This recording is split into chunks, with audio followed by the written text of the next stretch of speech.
네, 사이언스 투데이의 요일별 섹션 코너 과학수사의 세계입니다. 서울지방경찰청 과학수사계 김진수 현장감식요원과 함께합니다. 안녕하세요. 네, 안녕하세요. 네, 외국의 과학수사 드라마를 보면요, 네. 그 시신 주변에 있는 곤충을 통해서 사망 추정 시간을 추정해내는 그런 장면을 본 적이 있는데요. 네. 이런 방법이 이제 국내에도 도입되고 있다고 하던데, 네. 그러면 지금까지는 사망 시간을 추정하는데 어떤 방법들을 이용을 했던 네. 건가요?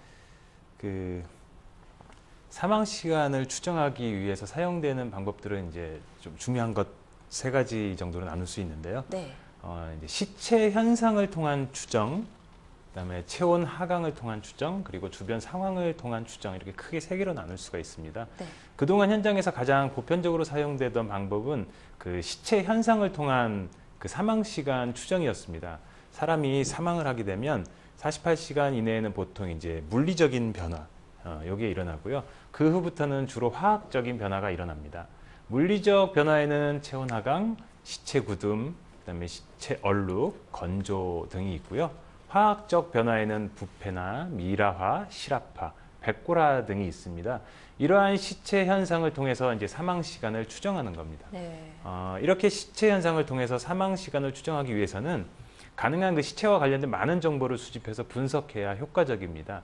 하지만 이제 단순히 시체 현상만으로 사망 시간을 추정하기에는 변수가 너무 많습니다. 그래서 이제 더 나은 방법이 바로 체온의 변화를 통한 사망 시간 추정입니다. 사람이 사망을 하게 되면 체내에서 열을 생산하는 화학적 현상은 정지가 되지만 복사, 그다음에 전도 등 그 체열을 방사하는 물리학적 현상은 지속이 됩니다. 네. 이 체온 하강을 기초로 사건 현장에서 적용할 수 있는 대표적인 방법은 여러 가지가 이제 있는데, 그 중에서 저희가 이제 현재 활용하고 있는 것은 헨스계표라는 것하고 모리츠 공식입니다. 네. 이러한 공식을 적용해서 사후 경과 시간을 추정하기 위해서는 체중, 그다음에 현장 주위의 온도, 그다음에 직장 온도 등을 이제 체크해야 되고요. 그 외에 계절이나 그 차기 상태 등에 따라 이제 보정값을 대입해서 결과값을 이제 찾아냅니다. 그 외에도 이제 국외 논문 등이 이제 나왔는데 귀 체온이나 그 뇌의 온도, 간의 온도 등을 토대로 사후 경과 시간을 측정하는 방법 등이 이제 제시되어 있지만, 이제 대다수의 논문에서 직장 온도를 측정하여 사후 경과 시간을 추정하는 방식을 중요시하고 있는데, 네. 이제 그 이유는 이제 직장 내 온도가 다른 부위에 비해서 안정되어 있기 때문에 측정 시 발생하는 그 오차값이 그나마 좀 적다는 점 때문입니다. 네. 그리고 또 다른 것으로 오늘 말씀드릴 법곤충을 이용한 방법이 있겠죠. 네. 네. 그 사체가 있는 곳의 곤충과 애벌레 크기를 관찰해서 네. 그 사후 경과 시간을 추정할 수 있다고 하는데, 네. 이 법 곤충학에 대해서 조금 더 자세히 설명을 해주세요. 그 시식성 곤충하고 이들 그 곤충을 먹이로 삼는 곤충을 이용해서 사후 경과 시간을 추정하거나 독극물 사용 여부 등을 확인할 수 있습니다. 사후 경과 시간 추정에 이용되는 곤충은 주로 이제 파리가 이용되고, 네. 파리 중에서도 이제 검정파리과의 파리를 이용합니다. 파리의 애벌레인 구더기를 먹이로 삼는 딱정벌레 등을 이용해서 추정하기도 하죠. 파리는 그 사망과 동시에 시체에 접근해서 산란을 합니다. 그래서 사망 시점과 파리의 산란 시간은 같다라는 어떤 기본적인 원리에서 이제 시작을 하게 되는 건데요. 네. 정확하게 말하면 곤충을 이용한 그 사후 경과 시간 추정은 실제 시체가 사망한 시간을 찾는 것이 아니고요. 그 파리의 최초 산란 시점을 찾는 겁니다. 법 곤충학에서 이용한 그 사후 경과 추정 연구에서 집중하고 있는 것은 이제 파리 유충인 구더기입니다. 네. 구더기는 변온동물이라서 그 대기 온도에 따라서 성장이 달라집니다.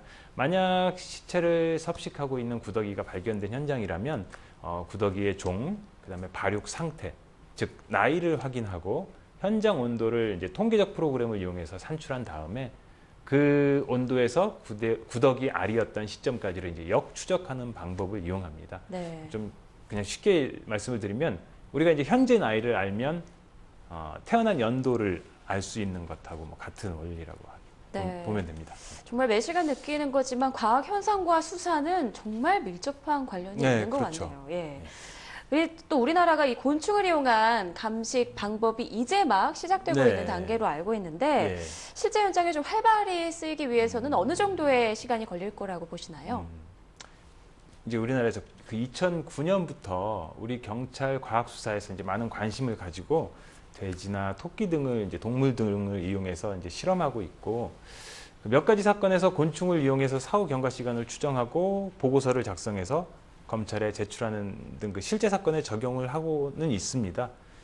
현장에서 이제 보편적인 적용은 이제 앞으로도 몇 가지 더 추가적인 연구와 필요한 장비, 그다음에 이제 그런 것들이 끝나면 이제 적용할 수 있을 거로 생각이 되는데, 이제 우리나라에 맞는 환경적인 또 조건들이 있기 때문에 네. 아마 좀 많은 더 실험이, 국내에 맞는 그 조건의 실험이 좀 많이 더 필요하다고 봅니다. 네, 그럼 우리나라 드라마에서도 그런 장면들을 볼 수가 있겠군요. 네, 드라마는 뭐 지금도 만들어낼 수 있겠죠. 네. 또 토양 특성을 파악해서 사체가 묻혀 있을 것으로 추정되는 곳을 이렇게 좁혀 나가는 네. 그 매장 사체 발굴법도 있다고 하던데 네. 이 부분도 좀 자세하게 설명해 주시죠. 이제 그 매장 사체 발굴이란 것은 그 암매장 사건에서 그 매장이 된 그 용의 지점을 수색하고 그다음에 법 고고학적 발굴 기법을 이용해서 매장 사체를 발굴하고 사체와 함께 유류된 그 증거물들을 수집하고 기록하는 과학수사 기법을 말합니다.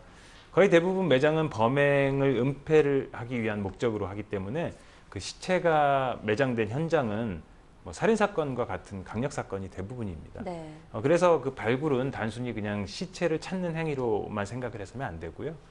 좀 더 체계적이고 과학적인 그 고고학적인 방법을 범죄 현장에 적용하게 된다면 아마 매장지를 찾는 데 필요한 많은 인력과 시간도 절약될 수 있고요. 또 그 시체를 매장할 당시 범인의 심리적 상태나 뭐 매장지를 팔 때 사용한 도구의 흔적, 피해자의 상태나 사망의 원인, 매장한 시점, 또한 토양의 성질에 따라서 매장지를 판 용의자의 뭐 신발 문양 같은 것도 네. 그런 증거들을 이제 찾아서 범인을 특정할 수도 있습니다. 결국 그 체계적인 발굴은 사건의 모든 것을 이제 이해할 수 있는 중요한 수사 과정이라고 말씀드릴 수 있는데, 참고로 그 저희가 이제 이렇게 농사 지을 때 보면 이렇게 토양을 이렇게 갈아엎는 네, 경우가 네, 네. 있죠. 그런 경우에 주변하고 이제 뭔가 다른 부분이 있습니다. 예. 표면에 나와 있는 토양과 땅 속에 있는 표면에 있다. 그 땅 속에 있던 토양하고의 색깔도 구성 성분, 다르고. 색깔, 거기에서 그 자라나는 어떤 그 미생물들 그런 것들이 다 다르기 때문에 구분할 수가 있습니다. 그렇군요.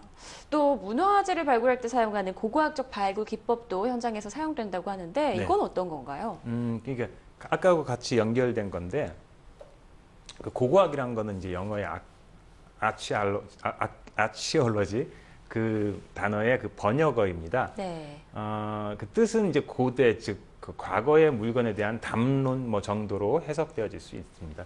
그 고고학의 목적이 그 인류가 생활의 증거로 남긴 그 일체의 유적, 유물을 수집하고 관찰하고 그것을 통해서 인류의 역사, 문화, 생활 방법 등을 연구, 복원하는 학문인데요. 그 범죄 현장에서 증거물을 수집하고 그걸 이용해서 또 분석 또는 사건을 재구성하는 우리 그 과학 수사도 사실 이것과 유사합니다. 네. 그 유적과 유물 그리고 증거물의 비교. 물론 이제 성질은 좀 다르지만 궁극적인 목적은 같다고 볼 수 있는 거죠. 그래서 이제 매장 사체의 경우에 고고학에서 문화재를 발굴하는 어떤 현장 경험을 우리 과학 수사에 적용하는 기법입니다. 네. 그 문화재를 이제 발굴하는 모습을 보면 시작부터 끝까지 이제 되게 조심스럽게 섬세하게 이렇게 하죠. 섬세하게 하지 않습니까? 되게 상식적으로도 충분히 가능한 얘기인데, 저희도 마찬가지로 이제 사체를 발굴하고 거기서 증거물을 찾을 때는 그런 아주 세심하고 섬세한 그런 이제 것들이 필요하기 때문에 그런 기법들이 저희 과학수사위원들한테도 도움이 되고 그런 마인드를 가지고 있어야 된다고 봅니다. 네. 오늘 또 다양한 과학수사 기법에 대해서 알게 됐네요. 네, 지금까지 김진수 서울지방경찰청 현장감식 요원과 함께 법 곤충학과 법 고고학에 대해 알아봤습니다. 오늘 말씀 고맙습니다. 네.